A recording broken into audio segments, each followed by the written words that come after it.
And let the day go, the past go, and the future, so that we can become just centered in the now moment, which is a gift to you and to me when we just focus our awareness to where we are right now. And I want to share something with you. It's a piece. I don't know if you want to call it a prayer, a piece of poetry, but so many times this prayer has come up in my life where it has saved my life because of the challenges and the changes that I was going through, and that I didn't like myself very much, and I didn't feel very loved. And I know that I'm not the only one in this room that sometimes can have those experiences. So I just would like for you to allow the chairs to support you, and let's breathe in and just let go so that you can become fully focused on these holy words. Breathe in the breath of God and exhale out everything that you feel is not supporting you to your highest and best good right now. Whether it is conscious or unconscious, just have that willingness to let it go. And just breathe in the light and the life of God in that beautiful breath. And exhale out all darkness, shadows, despair, depression, questions, whatever it is, just let it all go.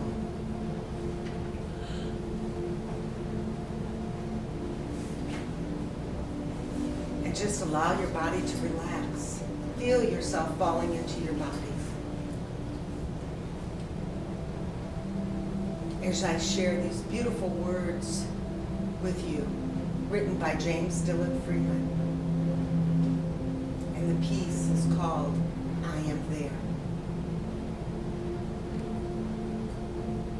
Do you need me?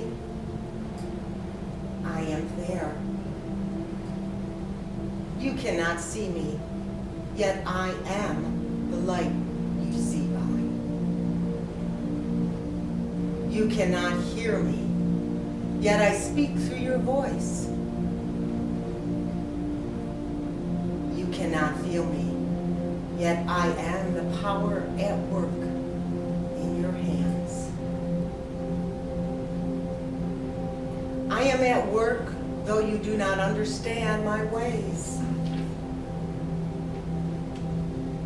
I am at work when you do not even recognize my works. I am not strange visions. I am not mysteries. Only in absolute stillness, beyond self, can you know me as I am. And then, but as a feeling and a faith. Yet I am there. Yet I hear. Yet I answer. When you need me, I am there. Even if you deny me, I am there. Even when you feel most alone, I am there. Even in your fears, I am there. Even in your pain, I am there. I am there when you pray and when you do not pray.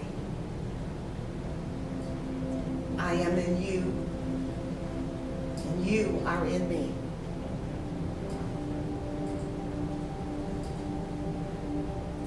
Only in your mind can you feel separate from me, for only in your mind are the mist of yours and mine. Yet only with your mind can you know me and experience me. Empty your heart of empty fears. When you get yourself out of the way, I am there. You can of yourself do nothing, but I can do all. And I am in all. Though you may not see the good, good is there. For I am there. I am there because I have to be. I am. Only in me does the world have meaning. Only out of me does the world take form. Only because of me does the world go forward. I am the law on which the movement of the stars and the growth of living cells are founded. I am the love that is the law of fulfilling.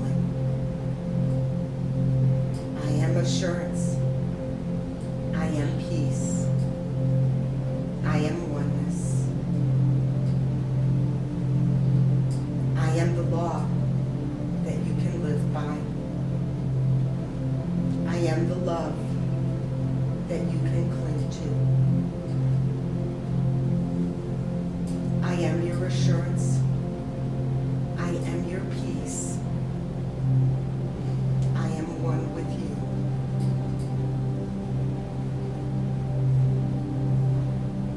Though you fail to find me, I do not fail you. Through your faith, though your faith in me is unsure, my faith in you never wavers. Because I know you, because I love you. Beloved, I am there.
We thank you, God, for always being there for us, for loving us the way that you do,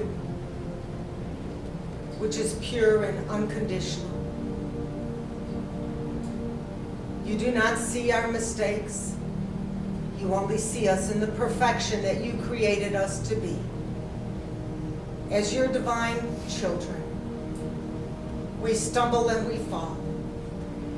But your creative energy is always there to pick us up and dust us off and say, I love you and I am here. Help us, God, to never forget our oneness with you. But most of all, help us every day to feel our oneness with you in new and special ways. Because it is in our oneness that we know who and what we are as your divine children, your divine heirs, and what we are possible of doing. When we know our connection with you and we release and let go of all of our empty fears. Thank you, God. for your love. I love you, God. And thank you for never giving up on me. And so it is. Amen.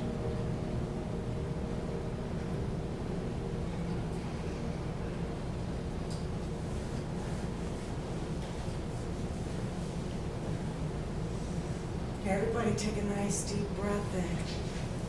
Feel that love, feel that peace, feel that presence of God that we've created through a gathered consciousness of oneness and through the power of the spoken word.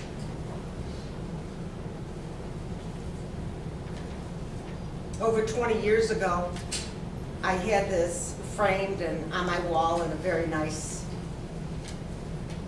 frame. And I bumped into the wall and it fell off the wall. And I picked it up, and it was through an extremely challenging time in my life. And there was a sentence that jumped out at me that made me change my life. And the sentence was, empty your heart of empty fears. Empty your heart of empty fears. And do you know, every fear is empty. Because it's not the truth. It's not eternal. It's not the thing that's going to last. And today I got two stories that I want to share with you out of the Bible and metaphysically what it means. Because I think this is something we always have to do in our lives. And the one story is about the cleaning of the temple, where Jesus goes into the temple and he sees that, you know, the money exchangers are there and people's got birds and they're selling everything and, you know, they got a big whoopla going on in the temple. Well, sort of perturbs Jesus to see the temple being used in this way. But let me tell you, metaphysically, the temple is you. It's your body. Didn't Jesus say at some point in time, do you not know that ye are gods and your body is the temple of a living God? I'd like to read this story to you and then tell you, or share with you, because I don't like to tell you anything. It's just an expression, I guess, that's overused. And it's from John chapter 2, and it starts out with verse 13. When it was almost time for the Jewish Passover, Jesus went up to Jerusalem. In the temple courts, he found men selling cattle, sheep, and doves, and others sitting at the tables exchanging money. So he made a whip out of cords and drove all from the temple area, both sheep and cattle. He scattered the coins of money exchangers and overturned their tables. To those who sold the doves, he said, "Get out of here! How dare you turn my Father's house into a market?" His disciples remembered that it is written, "Zeal for your house will consume me." When the Jews demanded of him, "What miraculous sign can you show us to prove your authority to do all this?"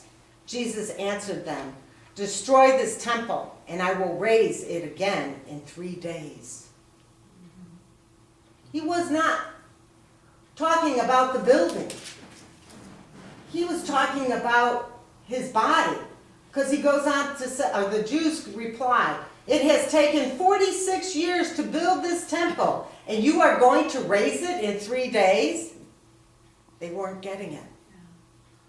They weren't getting it. That, you know, this is a symbolic of what's going on inside of you. But the temple he had spoken of was his body. After he was raised from the dead, his disciples recalled what he had said. Then they believed the scriptures and the words that Jesus had spoken.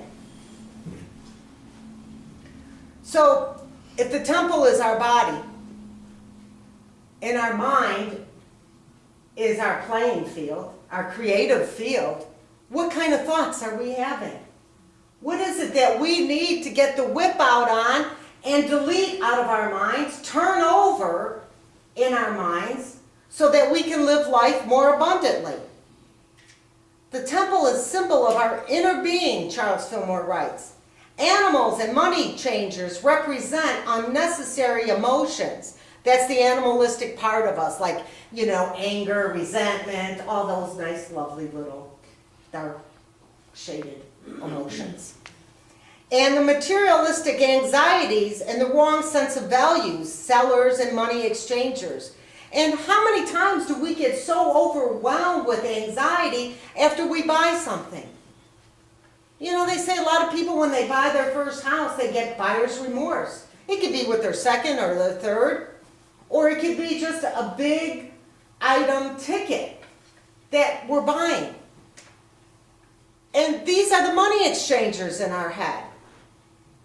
That's why it's really important for us to think things through. What is it that we have to say? Get out of here. You're not working. Jesus said, get behind me, Satan. Get behind me, ego. Because remember, the ego is only going to keep us in our comfort zones, and it's going to keep us in our limitation. It wants to keep us limited so that it can control us and manipulate us in many ways.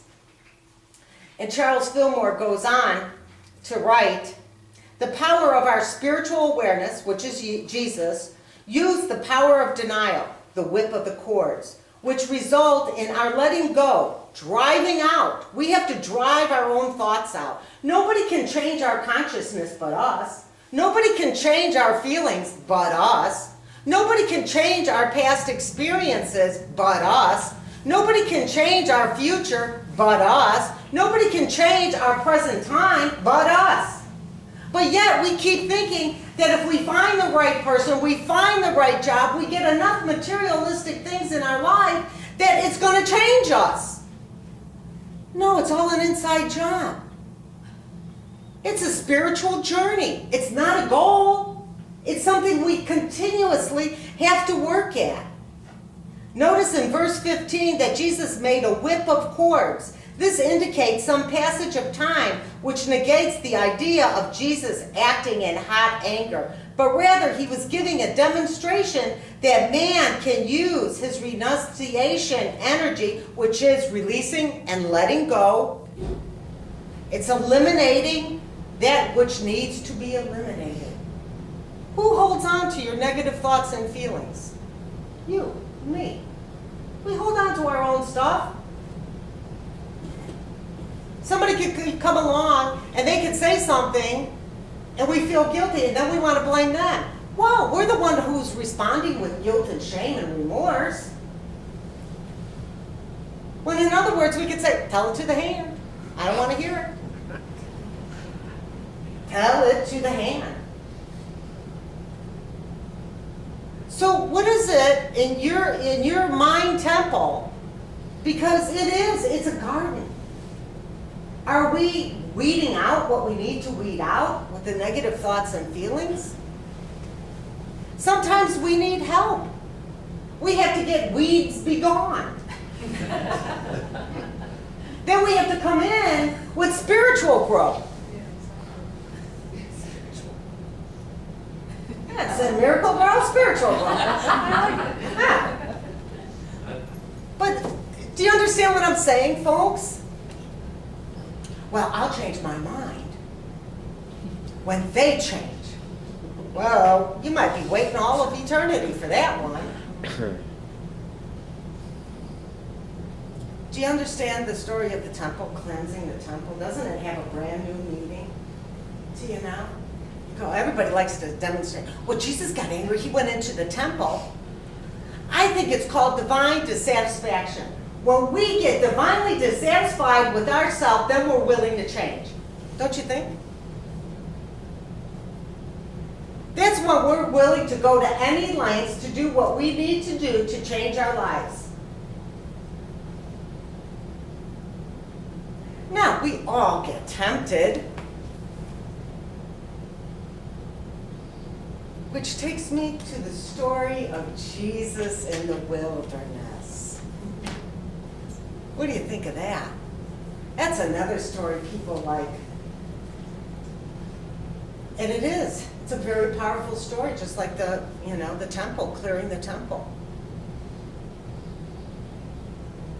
If we have addiction problems, then, part of it is we've got to change our thinking, because our addiction behavior is a thinking disorder.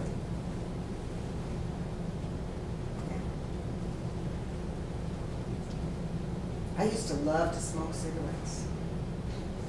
3.5 packs, I don't know about 3.5, 2.5 packs to 3 packs a day. And I would always, just smoke because I wanted to cover up the feelings. But, it was also a relaxation process. Well, I didn't have to damage my temple to do that. Would you go into a church or a synagogue and throw a bunch of trash around in it? No. We have to rethink about how we treat our bodies. And it's not just by the food we take in or the drinks we take in. It's about our thought patterns that feeds our body, because remember, our body responds to every thought that we have, whether we're aware of it or not. So here is the story of temptation. See, even the good, the really good, get tempted. But Jesus shows us here how to deal with it. Jesus was led by Spirit into the desert to be tempted by the devil. I don't think that's true, but I think he was led into the desert to do some reflection, is what. But you didn't hear that from me. After fasting 40 days and 40 nights, he was hungry. The tempter called to him and said, "If you are the Son of God, tell these stones to become bread." And Jesus answered, "It is written, man does not live on bread alone, but on every word that comes from the mouth of God." See, sometimes we get tempted with physical things in our life, materialistic things in our lives, or deep passion desires that we don't know where they've come from, but we know that they are inappropriate.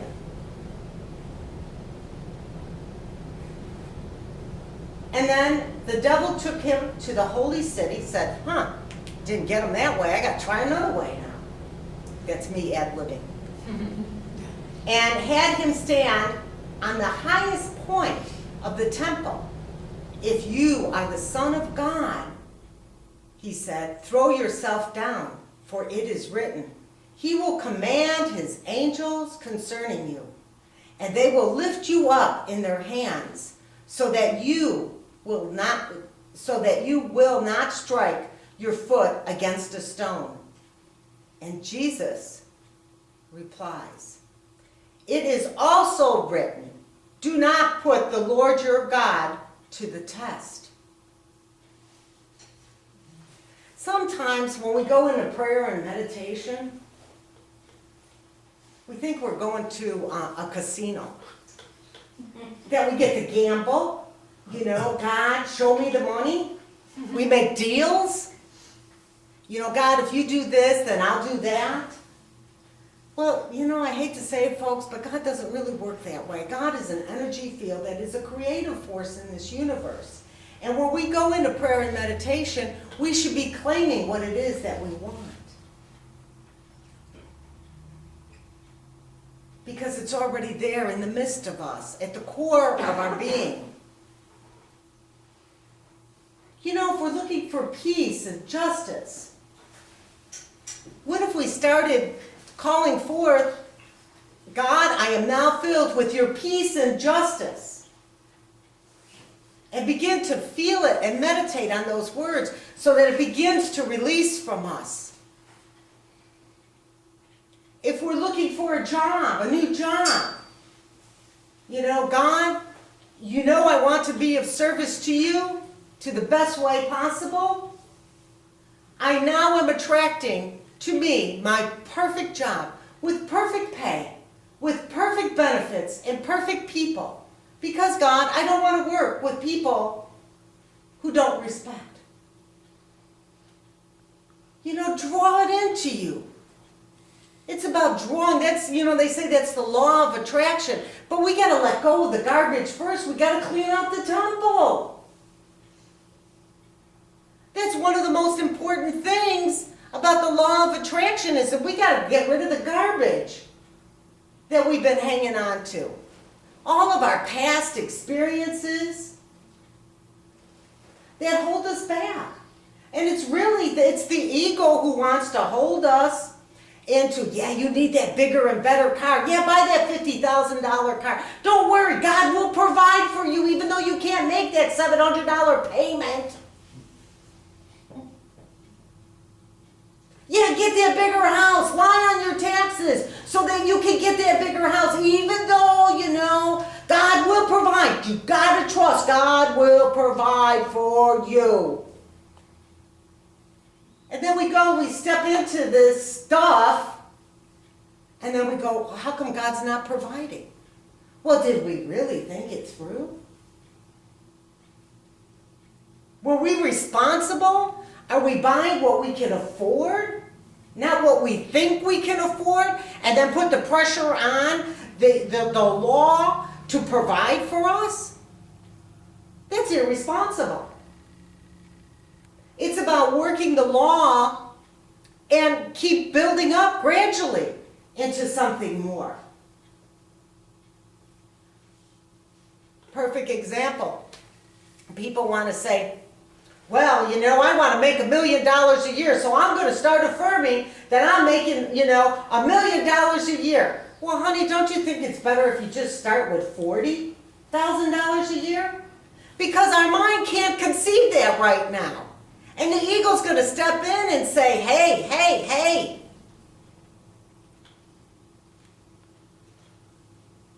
You can't do that right now. It's by layers. Then once you make the 40,000 and you go up to the 60,000, do you understand it? You build on it. But if we're doing it right and we're working it this way, the universe might come along and who knows, you might be making that $1 million by the end of the year. The law is the law, it works. But we have to work it in our minds and our hearts first.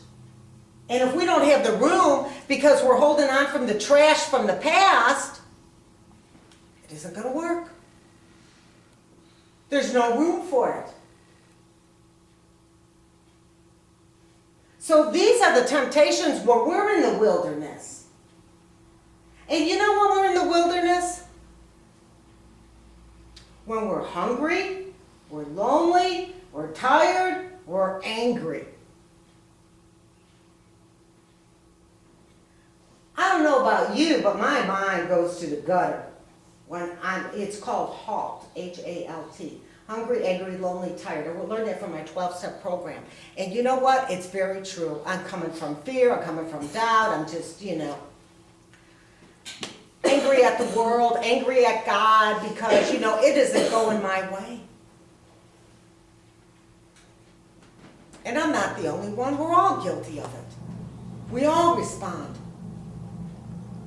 So, again, the devil took him to a very high mountain and showed him all the kingdom of the world and splendor. All this I will give you, he said, if you will bow down and worship me. It's about possessions and power. Don't we get tempted with that? Bigger, better, just because so-and-so has it. It's called competition. There's no competition in spirit. Why would you want something just because somebody else has it and then you got to be responsible for it? I got better things to do with my life than to be responsible for materialistic possessions. That's the point I'm coming to. Why do you think people, when they retire, they sell their house and they go into a condo and it's all maintained? Because you know what? They don't want to do that. The majority of people do that. Not everybody, but I hate to generalize, so I like to catch myself when I do that. But do you understand what I'm saying? Because they want to go out there and enjoy life more.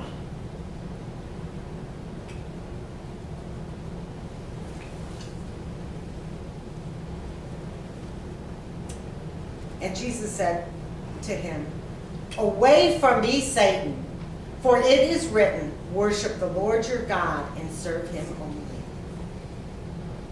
It's not about what the ego or Satan, the devil, can offer us in life. It's about what God has already given to us in life. And it's about tapping into it and allowing it to come through us.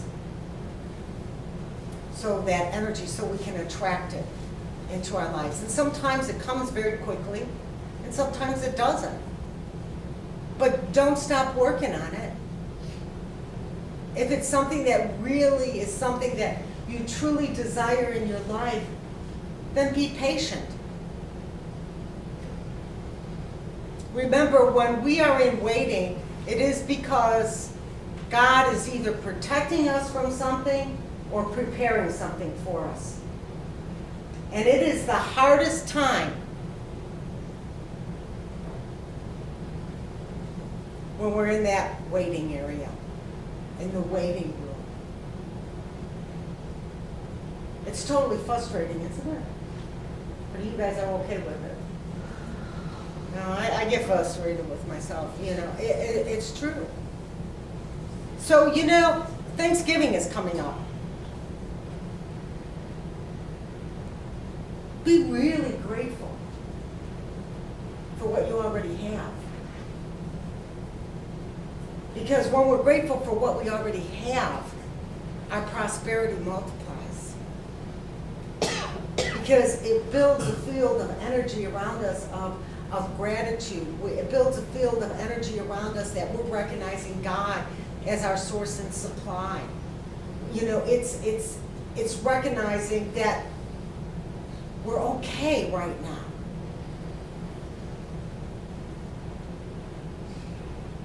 Look what the Pilgrims did. They came over from another country.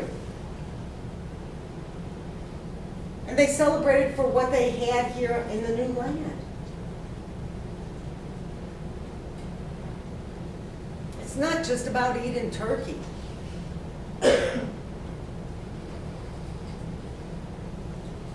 And I think, you know, in a lot of ways, our country, we've gotten away from a lot of the holiday traditions and what it's really about.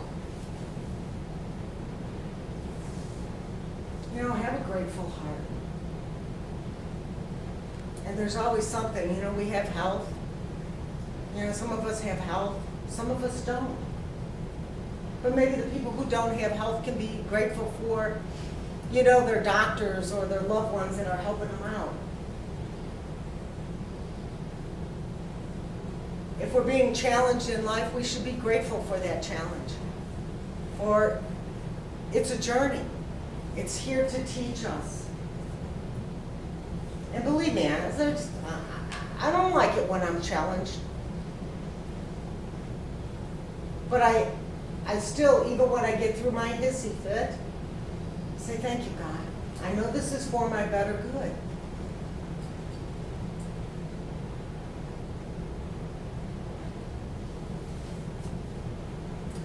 So just remember that sometimes when we're in that wilderness space that we're going to be tempted by basically three things. And it's either our physical needs and desires. Because some of us just go out and spend money that we don't have when we're not being emotionally fulfilled. And then there is the possession and the power. And, you know, and sometimes we go out and we're going to go throw our weight around and take it out on somebody else. We don't need to do that. And then third is pride, when our pride is hurt. When we feel offended in some way. We want to act out. And it's not about acting out in life, it's about responding out in life. Because when we respond, we're coming from a place of centeredness. We're coming from our Christ self. We're coming from our higher self. We're coming from what we say we believe in. And I'm not saying that we shouldn't feel our feelings. We should. And we should express them in a healthy way so that we can get rid of them and get them out of the way so that we can move forward in the journey. So I know we're all going to have a little extra time to reflect and eat this week. So take some time this week. Do some inner reflection on what it is that you feel, or journal what it is that you need to release and let go of to make room for the good. Because after Thanksgiving is here, we have Christmas. And when we think of Christmas, some of us just get stressed out at the thought about it. But metaphysically, Christmas is about birthing the Christ in us.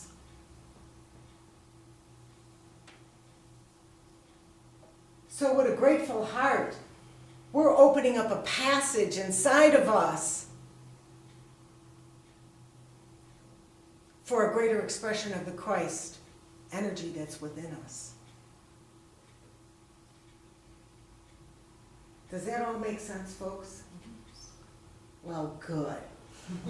Did I give you enough to think about today? Okay. Well, then I'm going to say, when is God good? All the time. Oh, say it again. When is God good? All the time. And so it is. There we go. Well, thank you, everybody. And I want you all to have a great Thanksgiving. Whatever you're going to do, whatever you're going to eat, have a great time. Go and have fun. You know, I really think we take ourselves way too seriously and our relatives. You know, we take them way too seriously. We take ourselves way too seriously with them. You know, I always say, if you don't like them, then don't go. So, but anyways, that's it. It's that time in our service where we give. And